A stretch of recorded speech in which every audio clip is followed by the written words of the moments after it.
qualité du travail accompli. Organiser une conférence de cette envergure autour d'enjeux aussi structurants pour notre continent demande à la fois rigueur, engagement et sens de la responsabilité collective. Je tiens à saluer cet effort qui rend possible notre rencontre d'aujourd'hui. Je voudrais également exprimer toute ma reconnaissance à M. Pascal Boniface, qui nous fait l'honneur d'animer cette conférence, remercié par la profondeur de ses analyses et la clarté de ses prises de position sur les transformations du système international. Il contribue à éclairer les débats contemporains. Sa présence ici parmi nous, ici à Dakar, donne une portée particulière à nos échanges et enrichit notre réflexion sur les enjeux du monde multipolaire. Mais, à titre préliminaire, je voudrais apporter quelques observations. M. Boniface, des observations, j'avoue, subjectives sur l'ouvrage, sur votre brillant ouvrage. Ousmane Sonko, parmi les 20 personnalités les plus influentes du monde.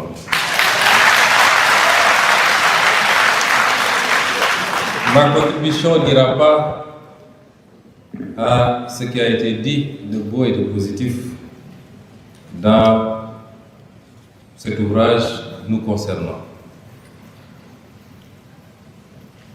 Je voulais vous dire que c'est certainement les plus beaux mots, les plus beaux témoignages qui soient venus, certainement, d'un occidental et vous concernant pour le moment.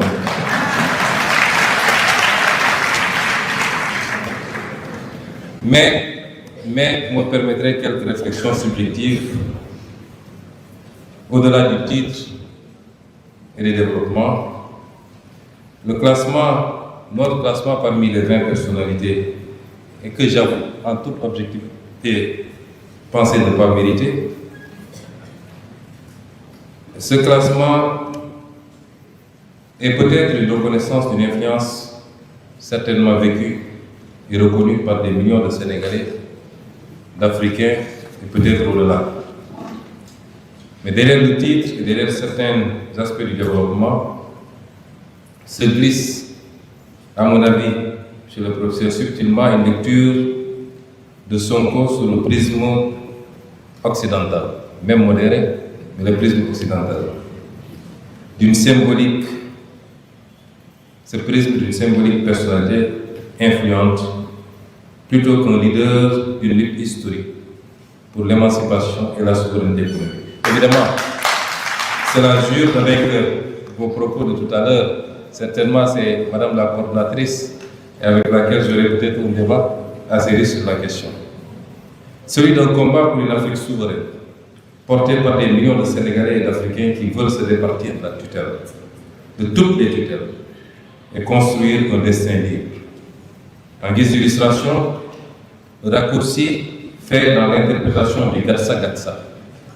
Vous avez repris le terme, et la périphrase, je cite, grammaire politique du parti de son leader, semble tenter de réduire les luttes des Sénégalais qui se sont dressés contre la tyrannie, l'oppression et l'injustice, et d'extirper la légitimité du processus révolutionnaire qui a abouti à la victoire électorale du 24 mars 2024.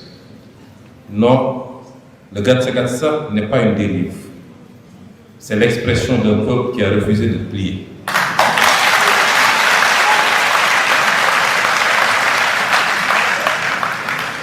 Et le slogan « La patrie ou la mort » n'est pas une menace. C'est l'écho des luttes panafricaines contre l'asservissement. Nous refusons de nous soumettre, que ceux qui veulent entendre, entendent. Les slogans, je vais donner comme exemple les slogans de la Révolution française de 1789 à 1799, où, parmi lesquels nous avions vivre libre ou mourir, ou liberté, égalité, fraternité ou la mort, même si au finish, le slogan qui a été le plus emblématique s'est limité à liberté, égalité et fraternité. Le champ lexical de la violence que certains nous ont collé ne repose sur aucune démonstration factuelle. il est performatif. Il ne décrit pas, il suggère et insinue. On nous présente ce slogan comme une incitation à la désobéissance, mais on refuse de le lier à son héritage panafricain de résistance légitime et universelle. Celui de Thomas Sankara, de Lumumba, de Mamadou Dia, de Charles de Diop, et j'en passe. Et à la détermination et à la fermeté des peuples face à l'injustice.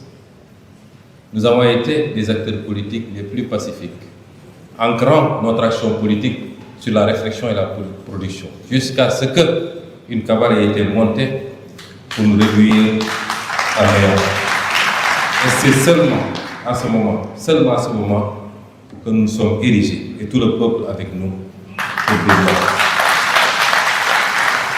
On réduit donc le slogan à une menace pour disqualifier la posture de résistance populaire. Depuis le titre, entre guillemets, un homme ambivalent, jusqu'à la fin de la section, je cite l'homme aux multiples visages, on nous impose d'emblée une lecture contradictoire et instable, un procédé sémantique qui, si nous ne connaissions pas vos opinions, vos positions, vos postures courageuses et indépendantes, s'apparenterait à une tentative de dévaloriser la cohérence du projet politique de PASTEF. Et quand Ousmane Sonko s'oppose à la publication d'ouvrages qui instrumentalisent les enjeux d'une région du Sénégal, la mienne notamment, il ne censure pas. Il protège contre les tentatives de fragmentation de l'unité nationale. Le Sénégal est un et indigne. L'expression embarque des populistes, on y revient au populisme, autre procédé littéraire qui tente d'invisibiliser la question centrale, celle de la souveraineté du récit historique de notre pays. Et on veut nous imposer une lecture où la liberté académique est absolue, mais où la souveraineté politique est illégitime. Si certains refusent de reconnaître que les peuples africains ont le droit de raconter leur histoire et de définir leur avenir, vous n'êtes pas dans ce schéma parce que vous venez de le répéter. Nous, Sénégalais et Africains, affirmons avec force que le peuple est la seule légitimité et que les peuples africains sont debout pour la souveraineté. Et last but not least, c'est lorsque les Sénégalais qui sont mobilisés sont réduits à des spectateurs qui patientent.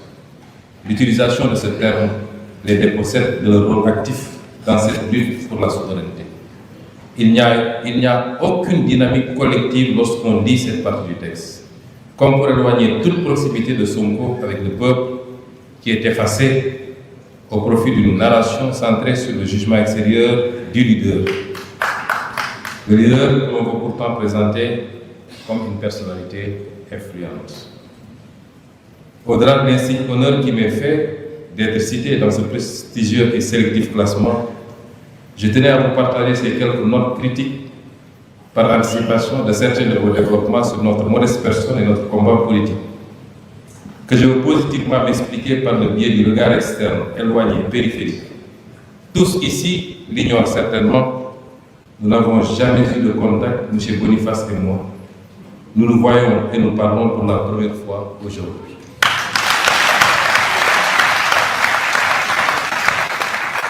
Mesdames et messieurs, cette conférence, intitulée Autonomie, patrimoine et monde multipolaire, l'Afrique à la conquête de sa souveraineté, nous invite à réfléchir ensemble sur la manière dont notre continent peut transformer son héritage en puissance d'avenir. Il y a des mots qui circulent avec une telle facilité qu'ils finissent par perdre leur poids. Autonomie, patriotisme, souveraineté. Ils sont devenus familiers, presque confortables, et pourtant, dès que l'on tente de les prendre au sérieux, ils se dérobent, ils résistent, ils obligent. Car enfin, de quoi parlons-nous exactement lorsque nous parlons de souveraineté africaine? Parlons-nous d'un héritage ou d'un chantier, d'un acquis ou d'un manque? Mais avant même de répondre à cette question, encore faut-il s'entendre sur ce que nous appelons l'Afrique. L'Afrique. Quand on parle de l'Afrique, le reste du monde parle de l'Afrique comme si c'était une seule entité, un pays. L'Afrique, c'est 55 États, Parler de l'Afrique n'est jamais un propos neutre. L'Afrique n'est pas seulement un continent, elle n'est pas seulement une mosaïque d'États, de peuples, de langues, de cultures, ni même une variation infinie de nuances dans la couleur de la peau de ses habitants. Elle est aussi, et peut-être surtout, une position dans le monde, une position façonnée par l'histoire. Ce qui unit l'Afrique n'est pas seulement une essence, c'est une trajectoire, une expérience partagée, faite de grandeur, de rupture et de dépossession. L'Égypte antique, la Nubie, l'empire du Monomotapa, ce ne sont pas des mythes, ce sont des réalités historiques de puissance, de science et d'organisation. Et plus près de nous, pensez à Kanka Moussa, l'empereur du Mali, dont la richesse et le rayonnement ont marqué le monde méditerranéen. Ou à Bakary II, ce souverain malien qui, bien avant les Européens, a traversé l'Atlantique. Mais notre patrimoine ne se limite pas à ces grandes civilisations. Il inclut aussi nos langues, nos savoirs endogènes, nos arts et nos cultures vivantes, qui doivent être valorisés comme levier de souveraineté intellectuelle et économique. Ce rappel n'est pas un détour par le passé. Il permet de comprendre une rupture, car entre ces expériences de puissance et nos réalités contemporaines, un basculement historique s'est opéré. La traite transatlantique a arraché des millions d'hommes et de femmes au continent, désorganisé des sociétés entières et fragilisé des dynamiques économiques et politiques en construction. La colonisation, ensuite, n'a pas seulement imposé une domination politique, elle a restructuré les territoires, orienté les économies vers l'extérieur et inscrit durablement l'Afrique dans une position subordonnée dans le système mondial. C'est cette trajectoire, faite à la fois de puissance et de dépossession, qui éclaire notre situation actuelle. Les pays africains sont aujourd'hui indépendants. Ils ont leur drapeau, leur hymne, leur constitution. Ils siègent dans les organisations internationales, ils signent des accords, ils votent, mais décident-ils toujours? Cette question n'est pas provocatrice, elle est nécessaire.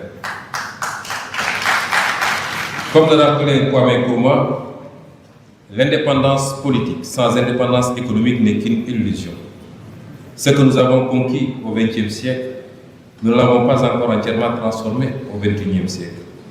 Mais de quoi parlons-nous précisément? La souveraineté.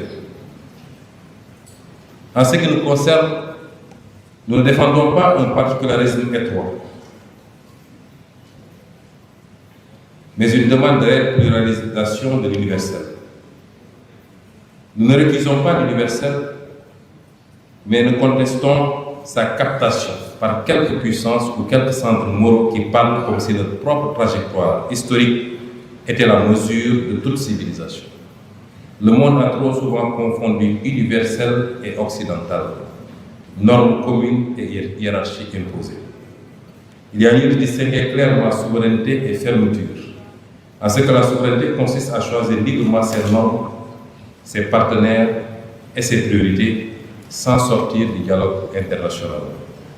Et c'est là le cœur du paradoxe africain, une souveraineté proclamée, mais inachevée.